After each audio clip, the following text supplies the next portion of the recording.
જી સાહેબ, લિંબાયત પોલીસને ઇન્ફોર્મેશન મળી હતી કે લિંબાયત પોલીસ સ્ટેશન વિસ્તારમાં 3 લોકો કોઈપણ જાતની ઓથોરિટી ન હોવા છતાં ડૉક્ટર તરીકે પ્રેક્ટિસ કરે છે.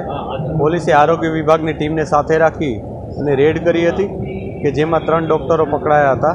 આ 3માં એકનું નામ રાજેશ યાદવ, એક ધર્મેન્દ્ર યાદવ અને એક દીના આદિત્ય કલિતા કરીને છે. આ ત્રણેયની ધરપકડ પોલીસે કરી છે. ત્રણેય પાસેથી એલોપેથિક દવાઓ, ઇન્જેક્શન્સ વગેરે મળ્યું છે. એમાં 1,12,000નો મુદ્દામાલ પોલીસે રિકવર કર્યો છે.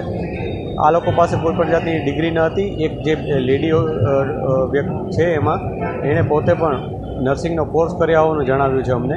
એ પણ અમે તપાસ કરી રહ્યા છીએ કેટલો સમય એણે નર્સિંગ તરીકે પ્રેક્ટિસ કરી છે.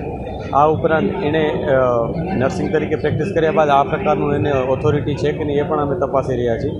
જે પણ લોકો વિરુદ્ધ વધારે અમને ઇન્ફોર્મેશન મળશે એના વિરુદ્ધ અમે કાયદેસરની કાર્યવાહી કરીશું.